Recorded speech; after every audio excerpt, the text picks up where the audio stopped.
दोस्तों, आज मैं आप लोगों के लिए बीएड फर्स्ट ईयर का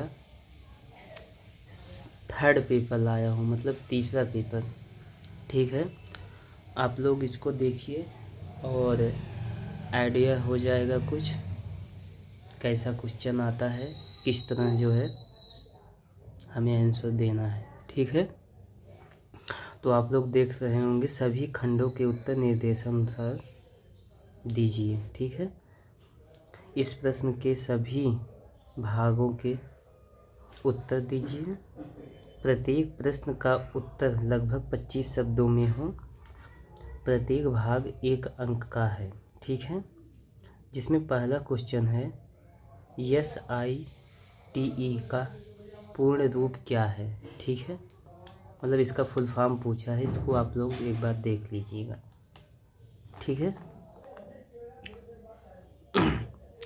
उसके बाद है शैक्षिक तकनीकी और शिक्षण तकनीकी में अंतर बताइए।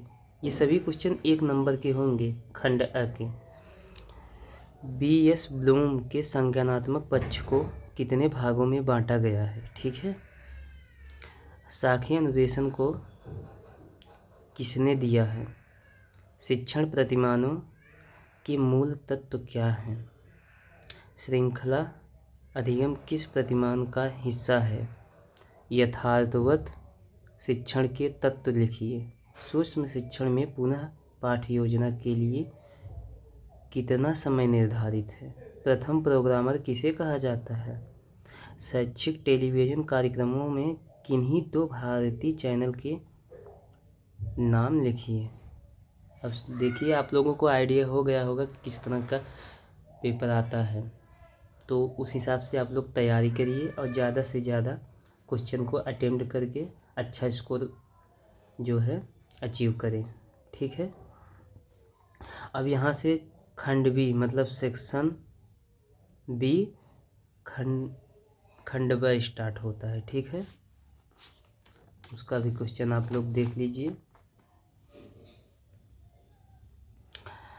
सभी प्रश्नों के उत्तर दीजिए। प्रत्येक प्रश्न का उत्तर लगभग 200 शब्दों में हो। प्रत्येक प्रश्न 8 अंकों का है। ठीक है, जिसमें पहला है शैक्षिक तकनीकी की विभिन्न रूपों का वर्णन कीजिए।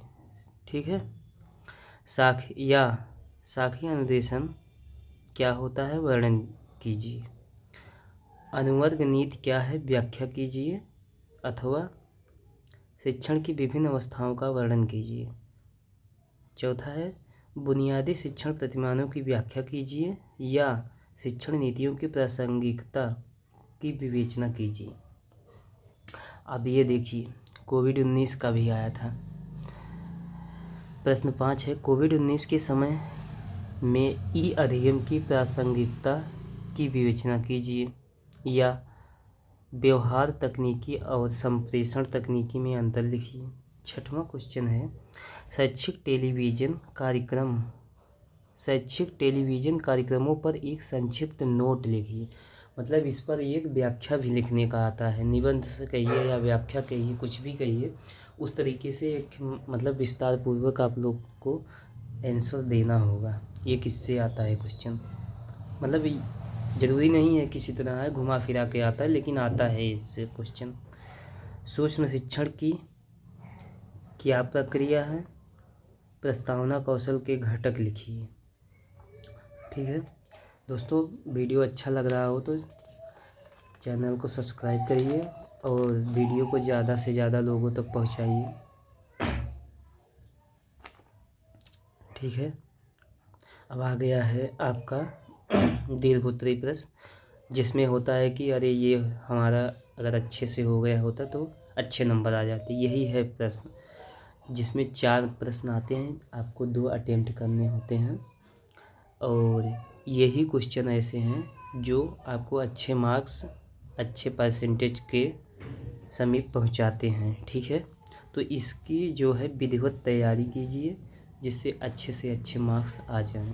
ठीक है, सभी प्रश्नों के उत्तर दीजिए। प्रत्येक प्रश्न का उत्तर लगभग 500 शब्दों में हो। प्रत्येक प्रश्न 15 अंकों का है। अब समझ लीजिए आप लोग, 15 अंकों का है क्वेश्चन। यदि अच्छा हुआ तो 30 नंबर यहाँ से आप लोग उठा सकते हैं। ठीक है। शिक्षण उद्देश्यों को व्यवहारिक पदों में लिखने की क्या प्रक्रिया है? किसी एक उपागम का वर्णन कीजिए। ठीक है।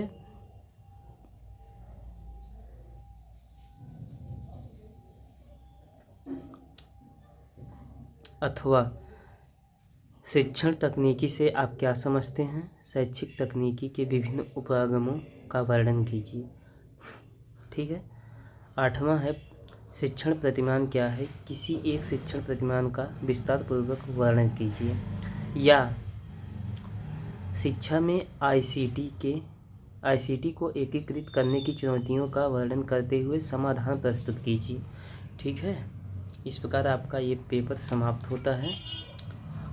और वीडियो अच्छी लगी हो तो दोस्तों आप लोग चैनल को सब्सक्राइब करिए और हमारे वीडियो को ज़्यादा से ज़्यादा लोगों तक पहुंचाइए। ठीक है। जिससे नए यूट्यूबर को आपकी तरफ से थोड़ा सपोर्ट मिले। ठीक है। धन्यवाद।